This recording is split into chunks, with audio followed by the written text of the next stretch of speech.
Hello and welcome everyone to another Chat and Learn here with Power to Fly.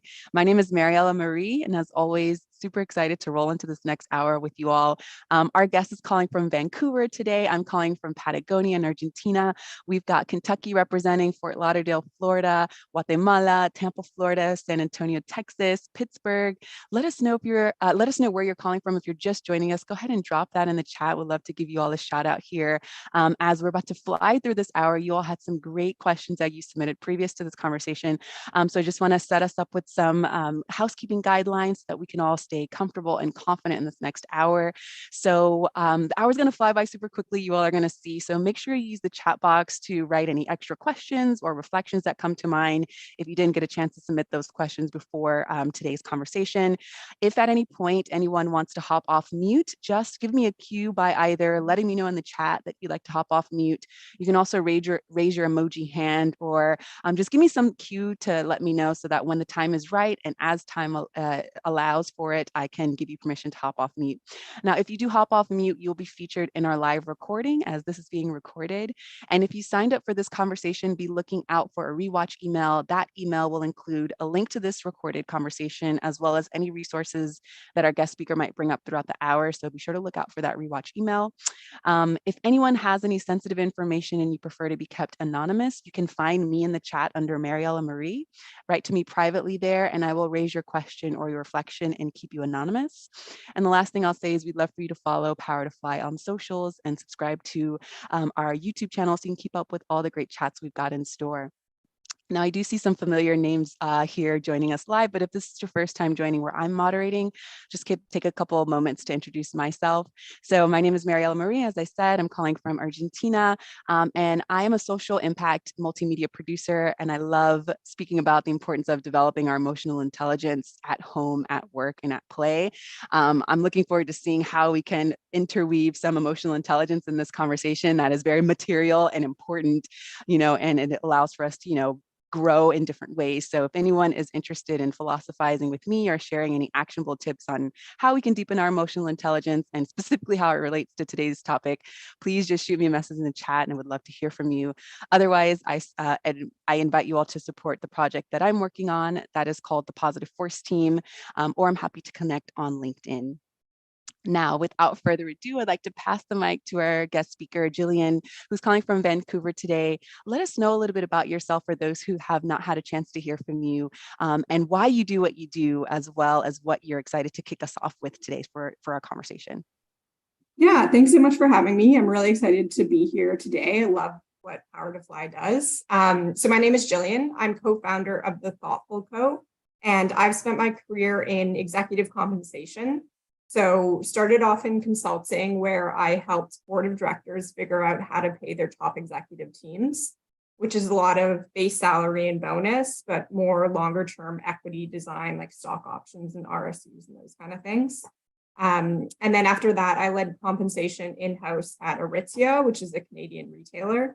And then most recently was at Lululemon, where I led equity compensation and executive compensation. So I've kind of spent my career on the other side of the negotiating table and saw so many intelligent, successful women not negotiating their compensation at really key points in their career, and all levels, junior to most senior executive. And I always wanted to do something about that. So about a year ago, I left Lululemon and co-founded The Thoughtful Co. with my partner, Sophie Warwick. And we do two things there. One is we support women in negotiating their compensation. So things like one-on-one prep sessions, negotiation scripts, contract review, financial modeling of equity compensation. Talks like this. And then also we advise, from a consulting perspective, we advise employers on how to implement more equitable policies in the workplace. Awesome. So I know you're probably going to share more about your story as we roll into these questions. So feel free to, give us some more insight on your career path, your career pivot. Super interested in hearing, how you arrived where you are today, and also anything else you'd like to share about what you're currently working on. Before I forget, though, the hour's going to fly by quickly, and I'm sure folks might want to continue the conversation with you. How can folks reach out to you or find you online? Do you have, your website or your socials that you can share with us before we go into our questions? Yeah, great question. So we can find our website, www.thethoughtfulco.net. And we're also on Instagram at thethoughtful.co and LinkedIn, just the Thoughtful Co. And also feel free to add me on LinkedIn. That's probably the best way to connect with me. And always happy to chat about compensation, negotiation, career pivots, any of those kind of things. I'm very passionate about it. So please don't feel hesitant to reach out. Awesome. All right, so I'm going to stop sharing my screen so I can pull up these awesome questions that folks have submitted.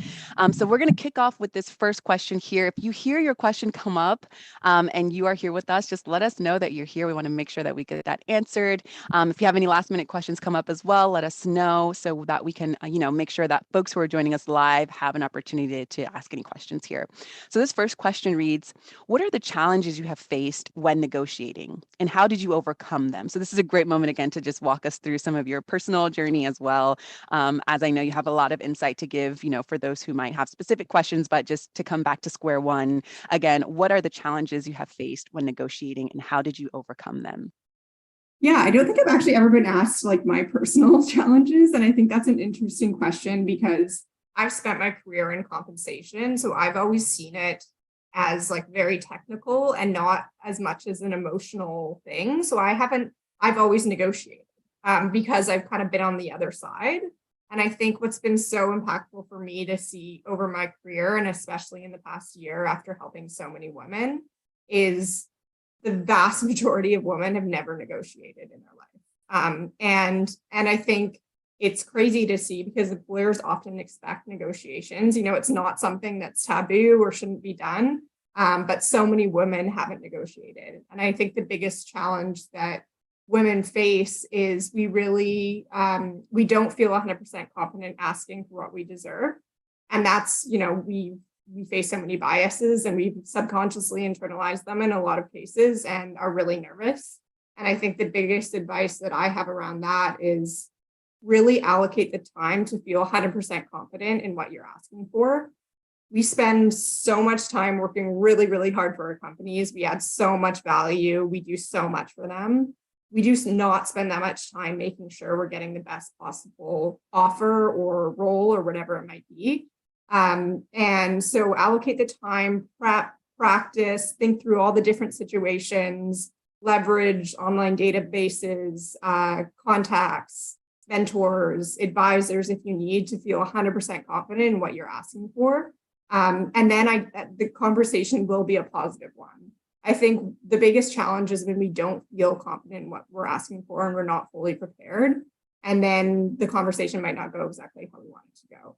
But I think investing the time and resources in yourself to really make sure you feel good about what you're asking for. I often tell my clients to take the day off before a negotiation, which seems crazy, but why not, right? Like when else do you have the opportunity to so significantly impact your wealth over the long term?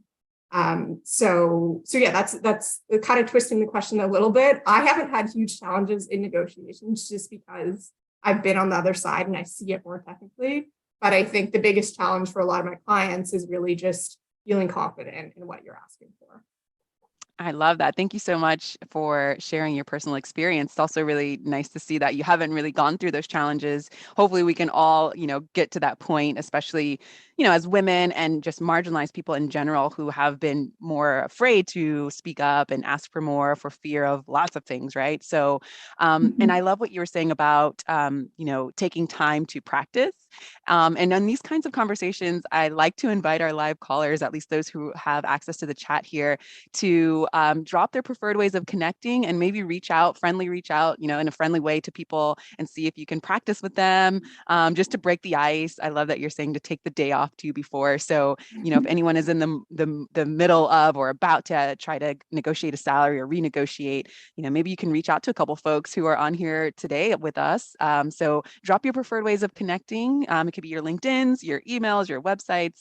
And, I ask that you, show respect when reaching reaching out and just practice so that it can break the ice. So go ahead and do that. I see some folks grabbing their LinkedIns right now or their preferred ways of connecting. Okay, perfect. Khadijah's already dropping theirs in there. Perfect. So continue to get that going. And Jillian, have you seen this work, as far as practicing or doing mock, negotiation meetings with friends or people that you trust so that can feel like you can open up a little more and maybe be a little more, I don't know, challenge your uncomfort zone a little more? Yeah, 100%. I think it's so great. One, to just be talking about compensation more openly, because the more we talk about it and share, the more we understand what market is, what I should be asking for, what I should be making, and that benefits us as employees. And then I think the practicing is so important. It definitely can be a little bit awkward at first. You feel a bit embarrassed doing it or whatever. I've done it. It feels weird, but it will help you real time, right? And you can think through all these different situations that you're going to have to respond to. Often we might go into a negotiation and say we're asking for $10,000 more on our base salary, and they may offer us $15,000 stock option grant. So being able to kind of like practice those different situations in advance and what kind of roads they might go down is so helpful. And again, just gaining confidence in going into that negotiation. Awesome. Great. So I love that folks are taking the invitation there in the chat. The chat is blowing up. So if you're rewatching this as well, extend this to your online network that you currently have and see if someone wants to take the bait there. I find that it's helpful just to break the ice a little bit. All right. So let's move on to this next question here. Which are the main factors we should consider for determining what compensation should look like? And I know that, lots of folks are in different areas and, whether it be technology or education, nonprofit. So feel free to speak generally to this, or if you'd like to speak specifically to, a certain realm of the industry, you can do that as well. So which are the main factors we should consider for determining what compensation should look like? Yeah, this is a great question. I think just having spent my career inside compensation teams, we often see a focus, like a really big focus on market data and what the market is paying in negotiations. So you might come in and say, Apple is paying X, Microsoft is paying Y, I want to make this because of that. And market data is definitely important in making a compensation decision, but there's also so many other factors that come into it. So one is experience. How much experience do you have in the role? How much experience do you have in the industry? Another is level. So if you're a director or if you're a VP, you're likely going to be paid differently. Another is how many people in the company can do that certain role. So are there 5 people in the company who can do your role, or are you the only person that can do it? That might impact how you're paid. Location is another one. If you're based in Nashville versus New York, you might be paid differently. And one that's really important and doesn't often get talked about is the impact of your role on the business strategy. So for example, if you're working at Microsoft as a software engineer, you might be paid a premium for that role because it's essential to Microsoft's business strategy. But if you're working at a bank as a software engineer, you might not be paid that same premium because it's not essential to the business strategy, whereas a financial analyst might be paid a premium. So each company has a different strategy, of course, and within that, they have a different compensation philosophy. So same companies in the same industry can actually really compensate their people really differently. So when you're going into a negotiation, having kind of awareness of all those other factors can be really helpful when you're going with your ask. And my gut is always focused on you and the value that you add, which I'm sure is vast and significant. And start with that, and then have market data and some of those other external factors be backup. When an ask is totally based just on market data or inflation or other external factors, it can be almost like you're negotiating for anyone who's in that role in that company. But you want to really focus it on you and the specific value that you add to that role. And it can be really impactful when you say, I brought in X number of clients this year, or I've increased growth by X amount, or I have this really solid relationship with this person and built out this team, whatever it might be. But those really unique factors to you can be much more powerful than just relying on what Apple or Microsoft is paying. So I keep using Microsoft. Absolutely. Do you have a go-to that you can share now for like where to go and do your market research, or should it, should people just, do a search and see where they go with that? Yeah, that's a good question. I mean, not really. There's like Glassdoor, Fishbowl, Alpha, if you're in tech, can be really good actually. But there's, I mean, with all those, I think it's great to look at it, but always take it with a grain of salt. But something that's interesting is we're seeing more and more companies actually disclose pay ranges publicly. So even if you're joining one company and they might not have that, maybe look at some of those companies' competitors and see if they do, or others in the industry. You can often get a good gut sense from others in the industry where they're broadly paying, which will give you a good example. But it is hard to find, there's no like silver bullet answer for exactly what you should be paid for in a certain role. But you can also leverage mentors, contacts, advisors if you need, for sure, just to give you a good gut check. And yeah, kind of like I was saying before, I think more and more people should talk about compensation, and that's something that I'm passionate about. So don't feel nervous to, ask friends or connections, because that can be where you can get really good insight for sure. I love that. So I have a private message here that I love. I'm going to read this out loud here. So this question reads, is this an appropriate response to this question? Which the question is, what do you expect to make in this role? So this person is asking, is this an appropriate response? I'm very excited to hear that you are pleased with my background. Are you able to share the salary range you have allocated for this role? It would be difficult for me to provide an accurate answer this early in the process without better understanding the full scope of this role. Yeah, so that's a great answer. So how I get that question a lot, and how I coach people is saying, one, yeah, how can you answer that if you don't understand the full scope, team structure, et cetera, of the role? So exactly like you said. And me being in compensation, I would genuinely say that, right? Like compensation is so closely linked to role scope. So you can't determine, you can't know what the compensation will be without thoroughly understanding.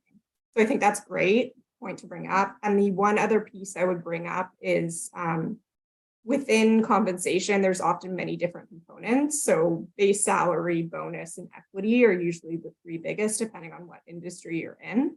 So you can also say, I would love to understand the different components that you offer so I can fully answer that question. Because again, if I'm coming into a role and they offer equity compensation, I might be okay with taking a slightly lower base salary. But if they don't, then I'll want to negotiate that higher. So those two factors, I'd like to better understand the role scope, and I'd like to better understand the whole compensation package that you offer. Can you tell me the range? And then flip it around on them. So exactly as you said. And recruiters are now at the stage where this is not unique. They're used to people not answering this question. You legally don't have to in many places. So don't feel nervous at all to flip it. Especially if you're early in the process.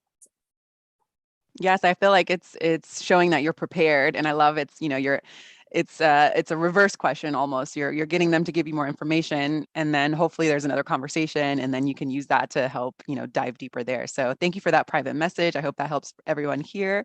And let's roll to this next question here. You're already speaking about what a package can include, but this question dives a little deeper. So what can a compensation package include, and how do you negotiate the details effectively and openly? Mm-hmm. So I would say a lot of people just focus on base salary in their negotiations, which is so important because it impacts your life, your expenses, many things. But if you are in a situation where you're being offered bonus and or equity compensation, don't discount those. They can have really meaningful impact on your wealth over time. They're a little bit higher risk, but often higher reward than base salary. And they often are more negotiable. So whereas the base salary is typically constrained within a pay range, sign-on bonus or equity compensation like stock options or RSUs can often be much more flexible. So take the time to ask questions about them, understand them, especially if you're in industries like tech or retail or just a big company. It's so valuable to understand how equity works. And you can't negotiate something if you don't understand it. So we do have articles on our website, explainers of what stock options are, what RSUs are, what PSUs are, how they work in really simple terms. I've seen, I would say probably 85% of people I've worked with over my career do not understand their equity compensation. And that's no fault of their own. It's not well explained and it's not intuitive. So don't feel nervous to ask questions and leverage help if you need. So yeah, those are kind of the three main components. And then beyond that, we're seeing so much more come into play that's really negotiable now, especially as companies are trying to retain talent and attract talent within the crazy labor market that we've seen over the past couple of years. So things like health and dental, PTO and vacation is becoming much more negotiable just because employers are starting to acknowledge widespread burnout across the workforce and how important that is. Things like sabbaticals as well, parental leave policies, 401ks, things you might not be thinking about right now, but can have big impact on your life over the long term. Allowances in general, so things like professional development allowance. If you're going into a new role and really want a coach to make sure you're being the best people manager you can be, whatever that might be, ask for that upfront. Health and wellness allowances. If there's something that's really essential to your mental health, a lot of companies are actually starting to give you an allowance for that. Tech allowances are definitely very, very common right now, tech and phone allowances. But there's so many things that, are becoming more negotiable and you can kind of get in your offer up front to make sure the job really works for you. Flexible work arrangements is a big one. So working from home, of course, we've seen over the past few years that that's very prominent now, and companies are still trying to figure out what they want to do around that. But if you, for example, if you need to work from home every Friday so you can be efficient on that day and not spend the whole weekend working, ask for that upfront. Get that upfront, try to get that in writing. So many pieces that are coming into play.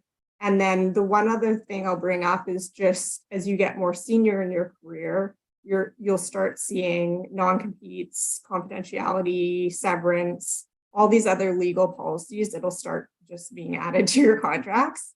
And they're really important. And I've seen so many people be impacted by them. So make sure you read them, understand them, and feel good about what you're signing.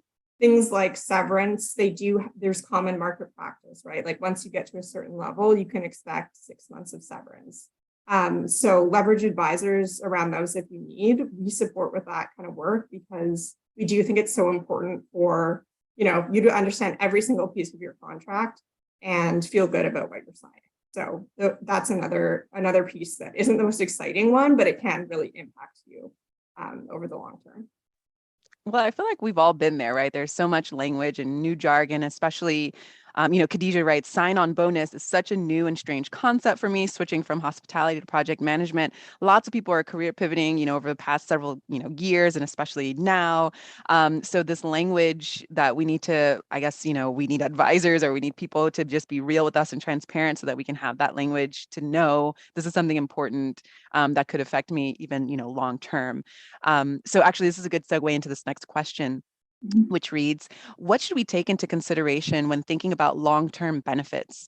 I'm considering pivoting to a new industry and I might need to take a pay cut. Yeah, I think beyond just compensation, I think it's so awesome to be taking some risks in your career like that and really identifying, what makes you most happy. And that might not be your current role or your current industry and trying something new. I've done that twice in my career where I quit big corporate cushy jobs and went into the unknown. And anecdotally for me, that's been like the best growth. And this is kind of cheesy, but I do believe, you're following your passion and what you're really good at, then the money will come from that. That's from a life perspective. From a more technical compensation perspective, I think there are certain situations where you can expect to take a pay cut. So if you're a software engineer, you hate your job and you're going to go be a fashion designer starting from the bottom at Versace or wherever, that's a completely different skill set, completely new industry. So in that case, you're probably going to have to learn some new things, but still leverage and be able to confidently articulate the strengths that you're bringing from software engineering. But that is a huge shift. However, if you're in, let's say, marketing at Uber and you're not loving it and you want to try communications at Amazon, that is a shift, but it's not material. You know, you're in the same similar industry, high growth, big company. You can leverage a lot of your skills in marketing in that new role. So don't feel like you need to take a pay cut in that situation. I think really understanding what your unique value is and the strengths that you add, which is often beyond just the skill set of the job. It's more those soft skills. You know, if you're a team manager, if you can articulate complex concepts into really plain writing, whatever those things might be, leverage those in your career shift and don't expect to take a pay cut. You know, it might end up happening if it's a completely new shift, but it doesn't have to be a baseline expectation. And I love that, just to think of it as in a holistic, you know, even the word package, it's like, it doesn't just have to be about the salary and the numbers. It's about, you know, what will help you feel valued, right? Is it, you know, the equity part? Is it the hourly or the salary? You know, the other benefits that could come as well. Some companies are offering new and, I don't know, innovative perks these days that, you know, maybe 5 years ago that wasn't even on the docket. So really interesting to just, you know, see it from a holistic perspective, and instead of just thinking I need to take a lower pay cut because traditionally speaking, this is how things have been. You know, things are changing all the time. So I love that you're highlighting that. All right, I do see some things coming in the chat, but before I get to those, I just want to go through another question here that was previously submitted, still having to do with, you know, career pivots, and just figuring out that, navigating that space. So this question reads, I've recently changed career paths. Circumstances forced me to move to another country, and my package and salary took a hit. I've been on this job for 3 months now. When do you consider it would be the right time to start negotiating for a better salary and compensation package? Yeah, I often get the question, like, when is the right time? And I think my advice is it's always better to do it sooner rather than later. Often we'll wait, you know, we'll think about it, we'll stew on it, we'll be frustrated by it, we'll start to get really upset by it. And then at that point, we'll ask for it. But at that point, you're not in the best state of mind to be negotiating because it's so emotionally driven and you're ready to basically leave the job if they don't give you more money. And in a lot of these situations, if you're asking for an ad hoc increase, there might not be budget right now. So how a lot of companies work is they have year-end budget and mid-year budget, and then outside of that, they might not have anything. So my advice is to bring it up earlier when you're starting to think about it and just be open with your manager. You know, in this situation, it sounds like you've taken a big pay cut. There's really a clear rationale for it. And after 3 months, you've started to prove yourself, which is awesome. And I'm sure that your manager knows the value that you add. So bringing it up earlier can be so great because then there's not a huge amount of time pressure. It allows your manager to maybe take it back to their manager and get the budget for it and then come back to you, which can sometimes take, you know, months instead of weeks. And it just puts less time pressure and makes the conversation more positive. And I do believe that every manager and employee should be talking about compensation on a regular basis. Doesn't happen all the time. A lot of managers like to avoid the topic, but it can actually bring you closer and it can be a positive part of your relationship to be open about where you're at. And at the end of the day, your manager does not want to lose you, especially over money. So they would rather know that you want more money than have you.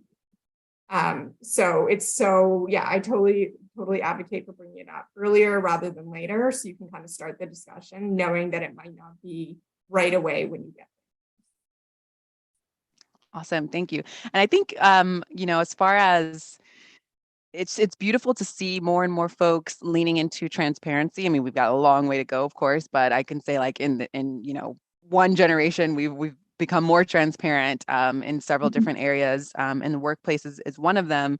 Of course, I said we've got a long way to go, but specifically when it comes to, you know, asking for, you know, different kinds of packages and especially, you know, being open with salary, there was just like super competitive, you know, arena before where you didn't even mention it. And so it was, you know, pay equity didn't happen because less people were talking about what they got paid in certain spaces. So I love that you're, you know, basically leaning into saying, I believe in transparency. This is what going in from the jump, saying what you think and what you believe, so that they also can see that that's a part of your character, and hopefully they will want someone like that as a part of their team. So thank you for highlighting that. Mm-hmm. All right, so some live questions are coming here in the chat. Anju writes, how do you overcome the awkwardness of discussing severance packages or flexible work hours due to childcare, not knowing the culture? Do you wait till you have the offer or after you've started? Yeah, I think that's a great question. And I've actually never gotten that one before, but I see that happen real time a lot. And I think for the childcare one, I do think that's one where it is a red flag if a company is not, being responsive to you needing a flexible work arrangement. I think in that case, the biggest piece is really figuring out like what is most important to you. And for some people, it might be base salary, it might be bonus, it might be equity, but for others, it might be flexible work arrangements and severance and these other pieces. So when you're having a verbal negotiation over an offer, I would say focus on those big pieces, which is usually 1 to 3 pieces, and kind of put your energy into that. And then after, you'll get the contract, and then you can go through the contract line by line and say, hey, what does this mean? What is this non-compete for 12 months? Can we get it 6 months? What is the severance? Can we push this up a little bit? And at that point, it's more like technical details, and it's less kind of emotional. And I see that happen all the time with severance. It's kind of a weird one because for severance to happen, you have to be terminated by the company. And obviously neither you or the employer is entering into the relationship thinking that's going to happen. But when you're going through a contract and you're seeing, okay, I get no severance and I have a 12-month non-compete, meaning if I'm terminated, I can't go to any competitor for 12 months and they're not paying me out anything for that, then that's a natural way to say, hey, let's push up my severance. So I find for those terms, it's helpful once you have the employment contract. So it's like you're responding to something.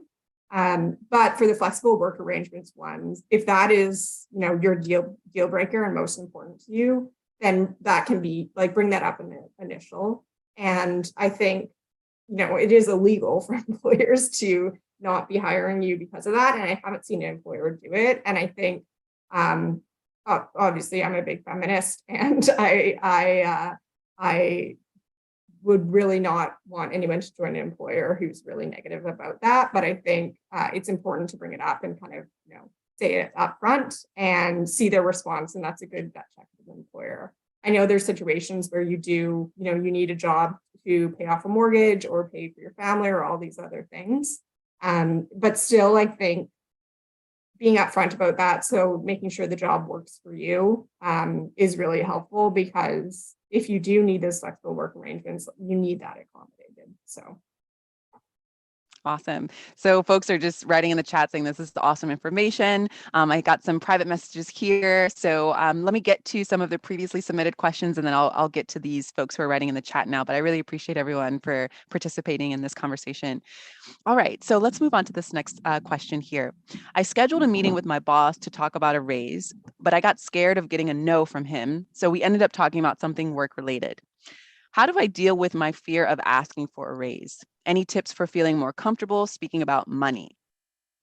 Yeah, I think this is awesome. And I feel like so many people have been through this, right? Like you're planning to do it and then you don't go through with it. And I think, especially like there are so many biases that impact us in this work. And I think one is the likability bias, which specifically impacts women or people who identify as a woman.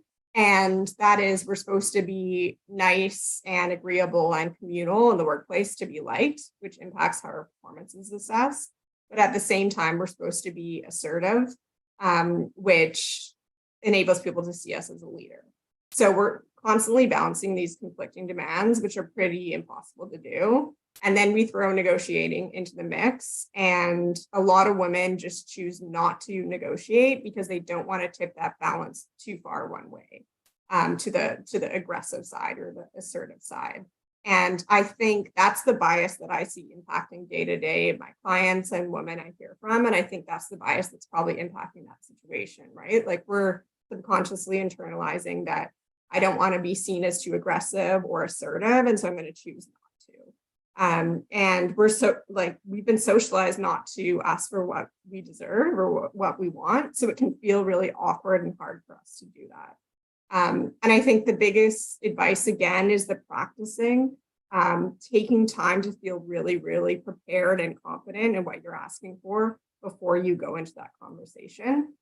At the Thoughtful Co, we do write scripts for our clients going in, which I hadn't originally thought about when I started this, but I realized there was a need to actually have a little script, which is short, but impactful, and it's positive, but it's really confident. And having that little piece where you know exactly what you're going to say and how you're going to say it, you can say your piece and then you stop talking at the end, can be so helpful to get over that initial, like, how do I even do this? So that's something that's worked really well for my clients. And a big piece of that too is also at the end of your little piece, stop talking. I see a lot of people ask for more money and then almost talk themselves out of it by keeping talking and trying to fill the awkward space. And I've done that for sure, like trying to fill up the awkwardness. But in negotiations, leaving that space can be really powerful. And it means the person on the other side of the table has to respond to you. So that's definitely an important part of a negotiation, leaving space for that other person to have to respond to what your ask is. I love that. And if I can just reflect on the emotional intelligence bit here, I love that you're saying leave space, because then you can, hopefully you're not leaving space and just in your mind thinking of the next thing that you want to say. Hopefully you're leaving space and practicing active listening as well, in the case that you can, use that information to respond either right after or later. And also the breath is so important when we have to hold for space, using our breath to just calm us down. So, if that's in the script, then at that moment to, take a breath or take a pause. I studied performance theater in another lifetime. So, in those pauses, in those breaks, we're asked to breathe so that we can fill those, awkward moments. And also we're not so charged and, getting ahead of ourselves. So I love that you're, without saying it, you're saying to take a breath and to take a pause and to, allow space for that to happen. So thank you for that. Yeah, I love that. I think breath is so important in any scary conversation you're going into, but especially a negotiation for sure. So that's a really good point. Awesome. So let's move on to this next question here. What biases can women face during compensation negotiations? In my experience, while I was doing the job of two people and asked for a raise, my boss told me that he knew I really liked money. And I have a feeling his conversations with my male counterparts were quite different. Yeah, I'm sorry that you heard that. That's tough. And I think the biggest bias is the likability bias. And I think that's probably impacting that one a little bit.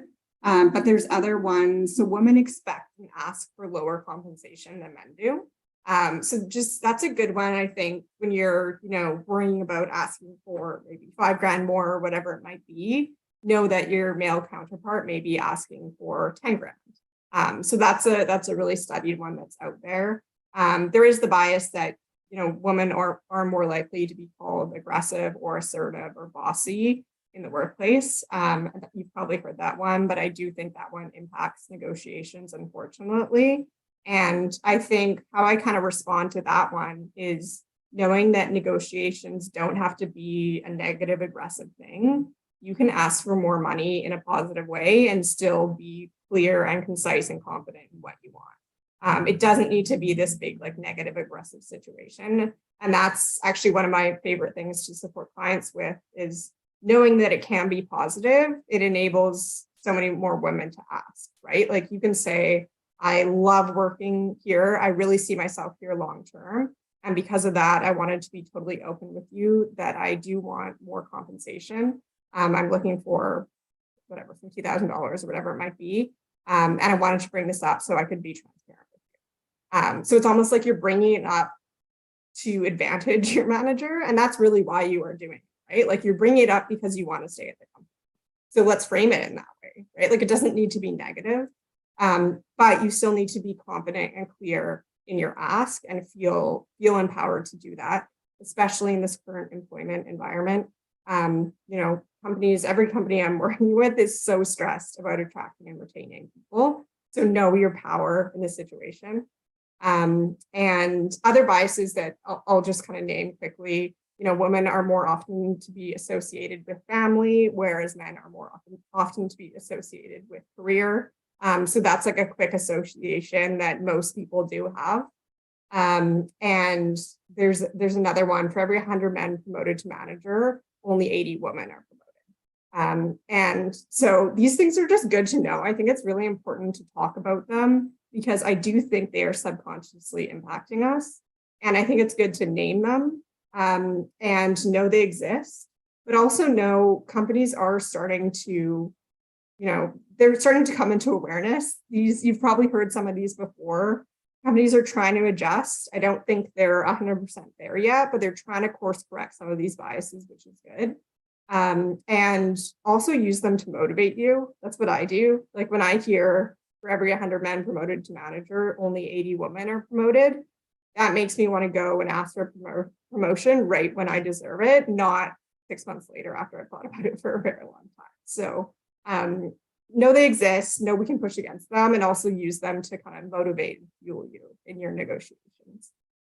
I love that. Actually, I have a question that has come to mind as you're speaking. So we're talking a lot about the person who is, looking to fill a role.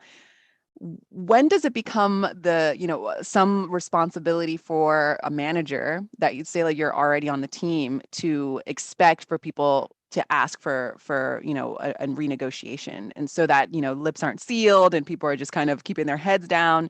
Is there a certain time when maybe a manager should say, this person has been working for a year, and even though we usually give X, Y, and Z out in 2 years, when is that advocacy appropriate? Because I know we might get some folks listening now who, aren't necessarily looking to negotiate, but they might be in a role where they can help other people get promoted or, renegotiate salary. So I just love to flip the script a little bit. Yeah, I love that. I love thinking about it from the other side. And I think, so definitely once a year, you should be reviewing every one of your employees from a performance and compensation perspective. And if your company doesn't have that formally in, it's so beneficial for you to just do it informally within your own team, because your employees will feel heard and they will feel like you care about them. And I see the worst situations I see is when no one talks about performance or compensation for years, and then the employee feels like they're just not cared about at all, when it might be the manager just like scared and wanting to avoid the conversation. So definitely at least once a year. I would recommend twice a year, though. That's becoming more and more common. And if you can, quarterly check-ins. And I know that might be very different from where you're at right now, but that is best practice. That doesn't mean you have to sit down and review the whole compensation every quarter, but it means you are thinking about performance every quarter. You're giving feedback on what's going well, what's not going well. And within that, compensation links to that. So if the person is getting really close to a promotion, you're starting to think about it. Maybe you're starting to think, okay, I'll need to get budget for this from my manager above or whoever it might be. So quarterly check-ins, at least for you, but ideally with the employee. Biannual, I see is like most often, and then once a year is like the bare minimum. Like please review once a year for sure. And I feel like companies are getting better at this and acknowledging how important it is. But there's also, I know, 8 million competing priorities, so sometimes it falls off. But prioritizing this can be so essential for keeping your top talent, especially. Thank you so much. I just wanted to flip the script a little because I know we might get some folks listening now who could use your expertise there. So thank you for that. All right, so we've got about 15 minutes left. I told you all that time would fly. So I've got a couple more questions here that were previously submitted, and I hope to get to some that have been coming up in the chat as well. So this question reads, I've seen some people say never accept the initial offer. Do companies extend offers taking into consideration a negotiation range? I'd love to hear your take on this. Yeah, I think there's kind of like a new trend in compensation where companies are going out with their best offer. And I've seen some companies do that, like offers are not negotiable. But when I've seen companies really try to do that, I still see them somehow negotiating, especially as you get to a more senior level. So I think there's always room for negotiation, I would say, unless you're in public sector or certain places, union environment where where base salary is set, and then let's try to push on other pieces, maybe flexible work arrangements, stuff like that. So I think there always is room in negotiation in the full package. Does that mean you have to, negotiate any offer that you get? Not necessarily your base salary or other pieces, but I would thoroughly look through all those pieces, every part of the contract, and ask questions and see where there might be, what might be important to you. So I'm not saying every offer needs to be negotiated, but within the whole offer package and everything, I do think there would be pieces to push on. Sometimes a company will come out with an incredible base salary that you've already kind of aligned on, and you don't feel you need to push on it in that point. And that's totally fine. I don't think you always need to push above, but I do think, I've never seen an offer that was like 100% perfect, even if it's a little thing, little pieces that can be helpful. So so I don't think negotiate every single offer from a comp perspective, but from a full package perspective, definitely look through and make sure you feel comfortable with every piece. I love that. Thank you. All right, so let's take a peek behind the curtain. This is going a little more inside of the company. So this question reads, can you elaborate on how compensation decisions are made inside companies? What triggers them into accepting our compensation proposal or not accepting it?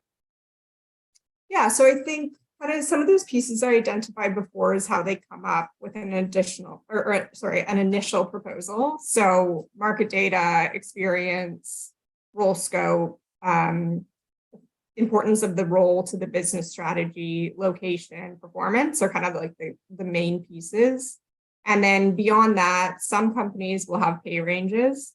So for a base salary, there's truly a minimum and a maximum for your role. I would say if you're going to a bigger kind of corporate company, they probably will have a pay range. So there will actually be a min and max. And then some companies will have set annual bonuses per level and set annual equity grants per level. Those are often a little bit more negotiable, but they will be kind of pre-set out.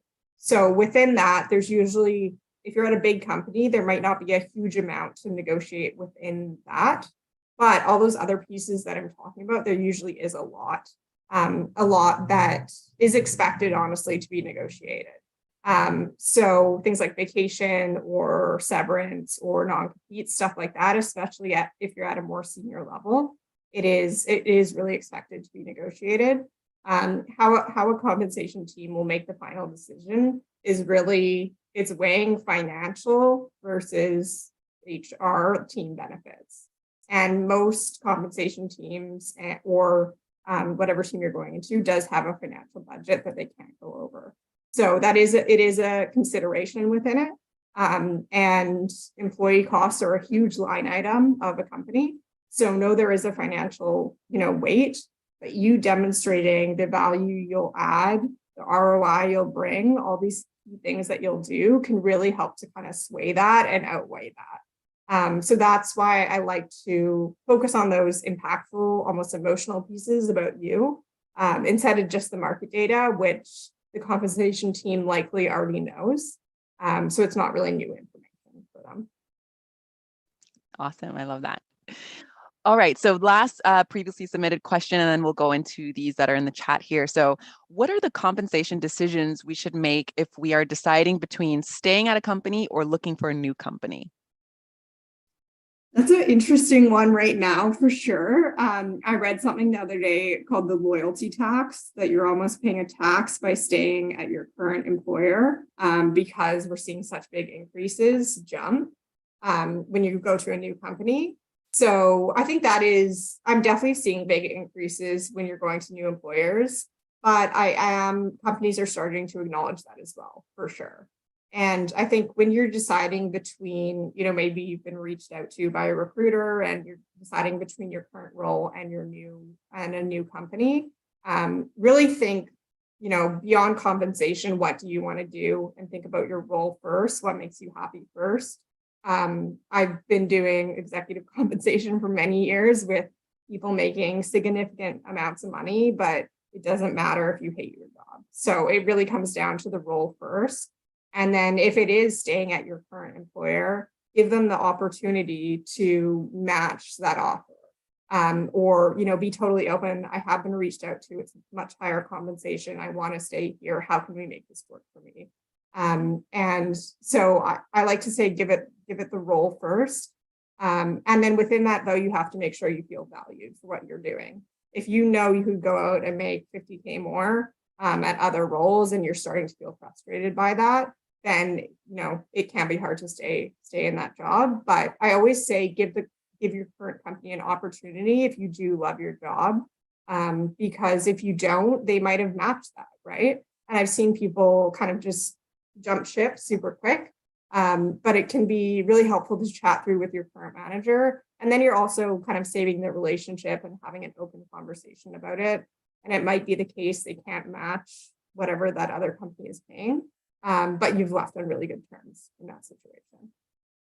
Right, because at the end of the day, I mean, people make up a company, right? So, to have that human experience, and feel that, your loyalty is to the relationship and not to the company necessarily. I mean, I know that some people have put it a certain way, especially when you get to certain roles, that you are literally required to make X amount of money, for the company, and anything else is, you can't really put your values above that. Hopefully, we're not getting into that so much of that these days, but I love that you're saying, lead with your values. Are you feeling that you are feeling valued in that role before jumping ship? So thank you for that. Yeah, a lot of murky waters these days. A lot of people curious about, should I stay, should I go? So I really appreciate you clarifying that.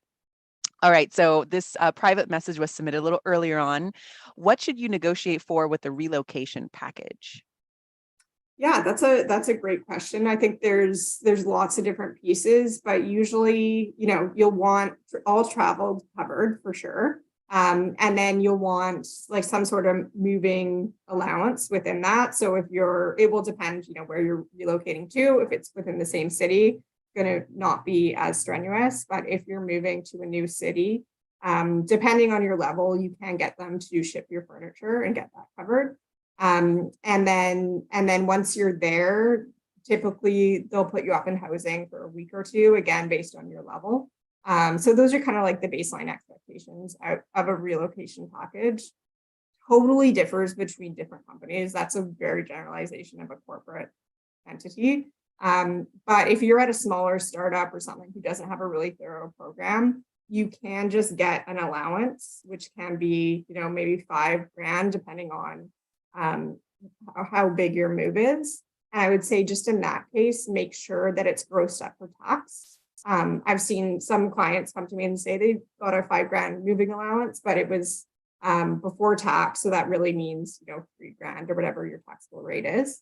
So make sure it's grossed up for tax. So either you're reimbursing, so submitting expenses and they're paying you directly, or they're accounting for that tax and the amount that they give you. Very complex, and I love the awareness. You clearly have a lot of skin in the game there. So folks who are asking this question, definitely reach out to Jillian. We're going to be ending in about 6 minutes. So before we end, I'll make sure that you all can be able to remember the website and social so you can continue the conversation with Jillian. Another question that just came up that I think is really interesting, because I hear more and more people taking sabbaticals these days. Anju writes, I've taken a 3-year sabbatical. What possible dynamics could I face in negotiations?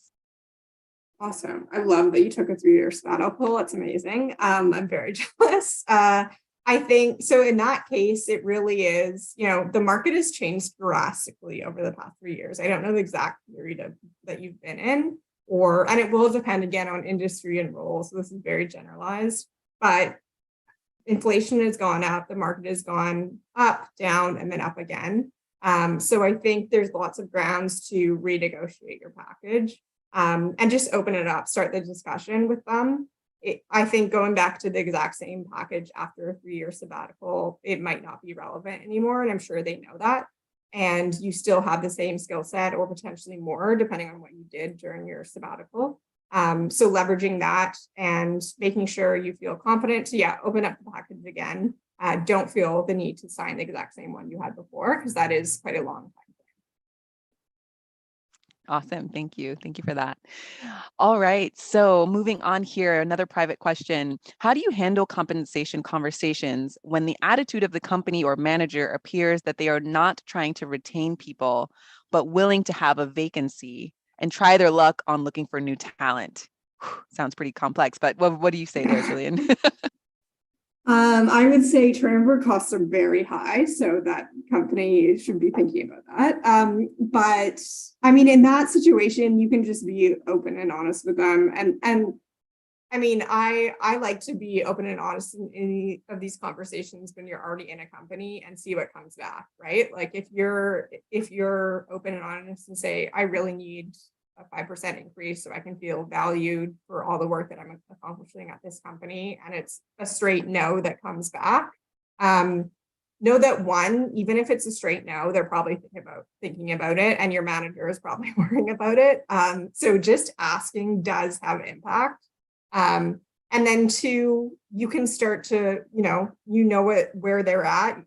You're both open and honest in that conversation, and then you can think about your future based on that. And that doesn't mean that you necessarily will have to leave the company. Maybe there's other things they offer that you love, but it just sets like the tone of where you're both at, and just like a personal relationship, right? Like it's better to know where each party is at and then make a decision based off that. And I think me being from an HR perspective, they will probably learn their lesson over time. If that is their approach, they'll probably change it. But if that is their approach, it's better to know it now. But bringing it up still can have impact, even if it is just a no. I've seen that happen a lot. Like someone will go into a negotiation and it's a no, and then 3 months later they'll email me and say they gave me more money. So it's not always like, sometimes managers can be defensive in the moment. Oftentimes they can be, and then they think about it. They're like, oh my gosh, I can't lose this person.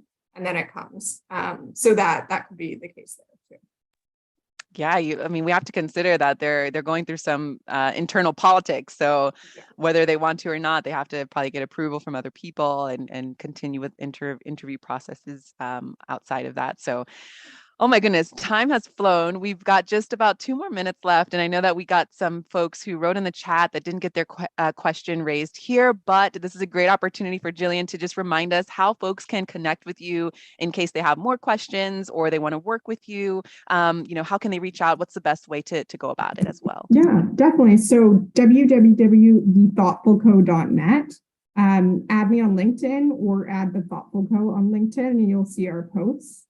If you want to email us directly, it's contact@thethoughtfulco.net. We would love to hear from you. And then we are on Instagram as well. So @thethoughtful.co. And yeah, always open to chatting about compensation or anything that might be coming up.